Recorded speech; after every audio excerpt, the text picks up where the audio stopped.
یہ ہے دیار کی لکڑی سے تیار کردہ 125 پن وزنی پاکستان کا سب سے بڑا شاگرد کا تعزیہ، جسے اٹھانے کے لیے کم سے کم 100 آدمی ہوتے ہیں۔ اس تعزیے کی لمبائی کتنی اور اس کو پاکستان کا سب سے بڑا تعزیہ کیوں کہا جاتا ہے؟ 1835 سے چلا تھا نا سلسلہ، تب سے چلتا رہا بزرگوں کے نسل در نسل۔ یہ تعزیہ کب اور کس نے تعمیر کروایا تھا؟ یہ تعزیہ جی استاد الہی بخش اور استاد پیر بخش نے۔ کتنے ٹائم میں یہ تعمیر ہوا تھا اور کتنا خرچ آیا تھا اس پر؟ اس ٹائم تو تقریباً لاکھ سوا لاکھ خرچ ہوا تھا اور یہ تقریباً 1 سال میں مکمل ہوا تھا۔ 1 سال میں کتنے لوگ جو ہیں اس پر کام کرتے رہے؟ 40 لوگ تھے، بچے بھی تھے، بوڑھے بھی تھے، نوجوان بھی تھے۔ یہ جو تعزیے ہیں ان کی ہسٹری کیا ہے؟ ان کی ہسٹری ہے مولا علی مقام کی ذریعہ بنائی ہوئی ہے۔ پہلے لوگ پیدل جاتے تھے، قربانی کے بعد چلے جاتے تھے کربلا، کوئی جنگلات ہوتے تھے راستے میں مارے، پھر اجازت انگریز دور تھا، انہوں سے اجازت لائسنس ایشو کرائے بھئی اپنے اپنے شہروں میں ہم مولا کے شبیہ بنائیں۔ یہ تاریخ ہے اس کی۔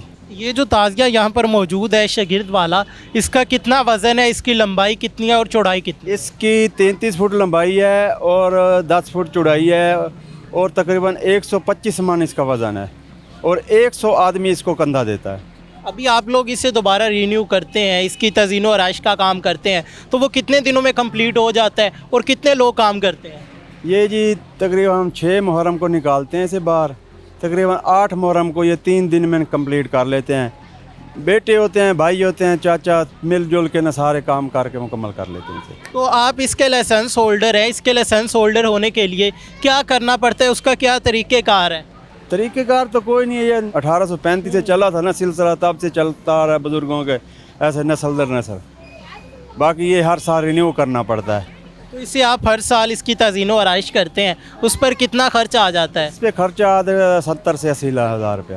تو یہ زیارت کے لیے کب باہر نکالا جاتا ہے اور سارا سال کام پہ رکھا جاتا ہے؟ یہ جی آپ یہ عمارت دیکھ رہے ہیں، اس کو کھول کے اس عمارت میں رکھ دیتے ہیں، یہاں سے نکالتے ہیں، فٹ کر لیتے ہیں۔ اب یہ تیار ہو گئی ہے، اب یہ زیارت کے لیے تیار ہے۔ اب یہ صفائی ہوگی، سارے اس کا دریاں بچھائی جائیں گی، بہترین انتظام ہوگا، مستورات کے لیے علیحدہ پردے کا انتظام ہوگا۔ اور یہ 10 محرم کی رات بھی ساری رات رش ہوگا، صبح اذان تک ادھر رش ہوتا ہے عزاداری کے لیے۔ کہاں کہاں سے لوگ اسے دیکھنے آتے ہیں اور ان کا کیا رد عمل ہوتا ہے؟ یہ ادھر تو جی پاکستان کے ہر کونے سے لوگ آتے ہیں زائرین، غیر ممالک سے انگریز بھی آ کے اس چیز کو وہ مانتے ہیں بھئی واقعی بھئی مولا حسین نے قربانی دی ہے۔ ملتان میں اس سے بڑا تعزیہ بھی موجود ہے یا یہ سب سے بڑا ہے؟ ملتان میں کیا جی، پاکستان سے ہی سب سے بڑا یہ زیارت۔